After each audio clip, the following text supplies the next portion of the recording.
The Strait of Hormuz is a narrow stretch of water between Iran and Oman. It connects the Persian Gulf to the Gulf of Oman and then out to the open ocean.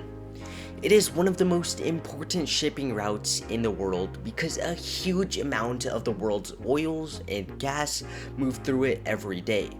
The US Energy Information Administration said that in 2024, about 20 million barrels of oil per day moved through the strait, along with roughly 1/5 of global LNG trade. That is why the Strait of Hormuz matters so much in the news. If you see a crisis there, it's not just a local story. It usually means something much larger is happening in the Middle East. It also means the world's leaders, shipping companies, and militaries are paying very close attention. Because this is one of the main routes linking the Gulf to the rest of the world. To understand what is happening now, it helps to understand some background. The strait has been a tense place for a long time.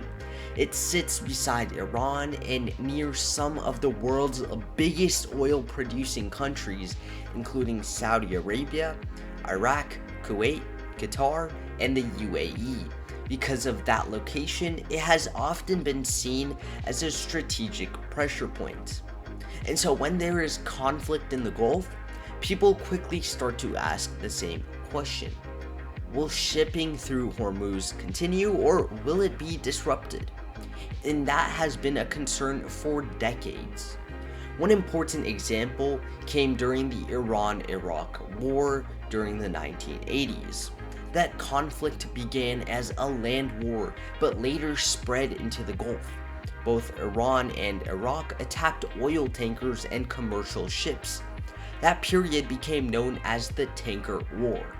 It showed how easily a regional conflict could spill into shipping lanes and pull in outside powers. The United States eventually escorted Kuwaiti tankers through the Gulf during Operation Earnest Will, showing how serious the situation had become. The history matters because it explains why the Strait of Hormuz keeps coming up whenever tensions rise between Iran and its rivals.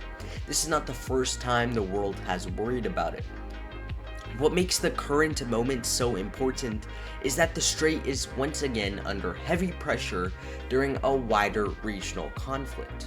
So as of March 28th of 2026, the war involving Iran, the United States, and Israel has heavily disrupted trade in and around the Strait of Hormuz.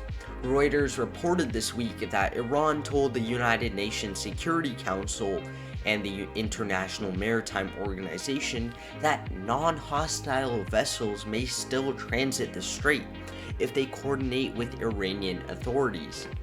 At the same time, Reuters said that the conflict had all but halted shipping through the passage. That is the key point right now.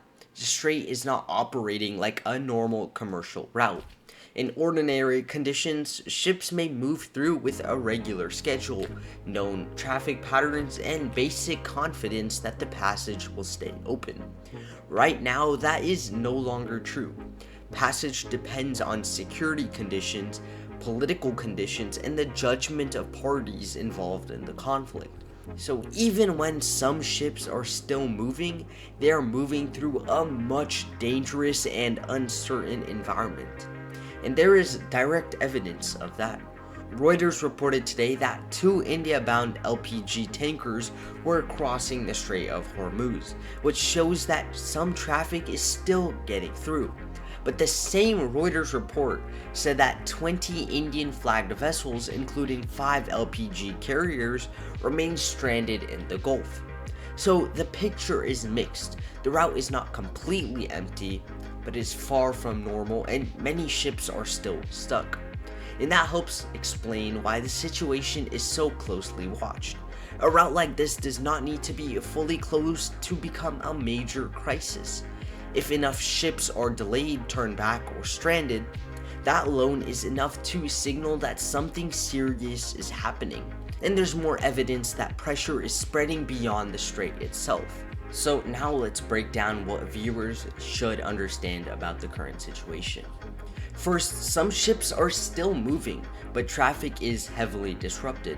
That means that the strait is not functioning normally, even if it's not completely sealed shut.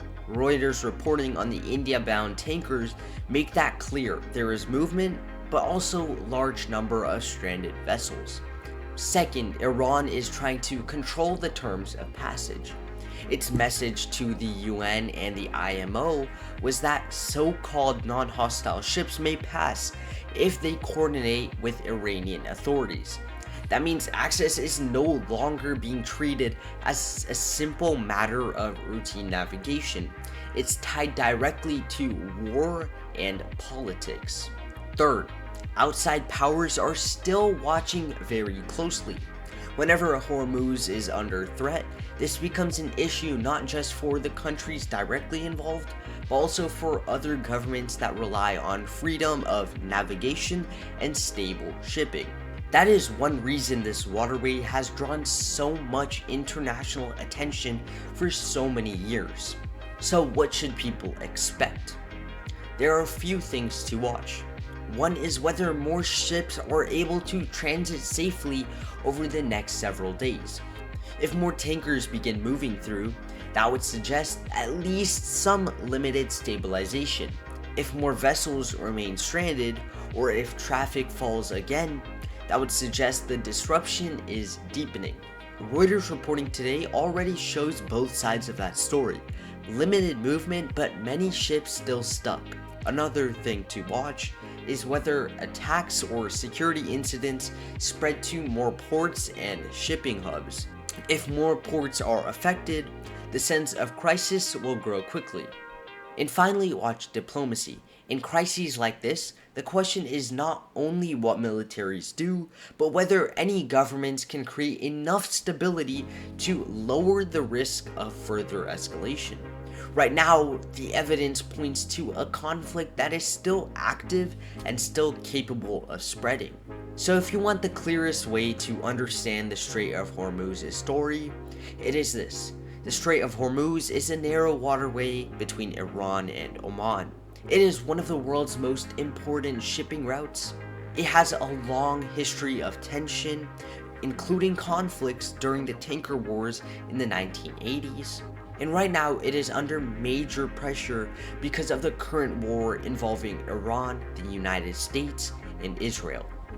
The latest evidence shows that ships are still crossing, but many others remain stranded. Iran says that certain vessels may pass under its conditions. Shipping companies are dealing with security incidents beyond the strait itself, and that's why this story matters. If you guys liked this video and thought it was extremely informational, please like and subscribe for more content. Thank you.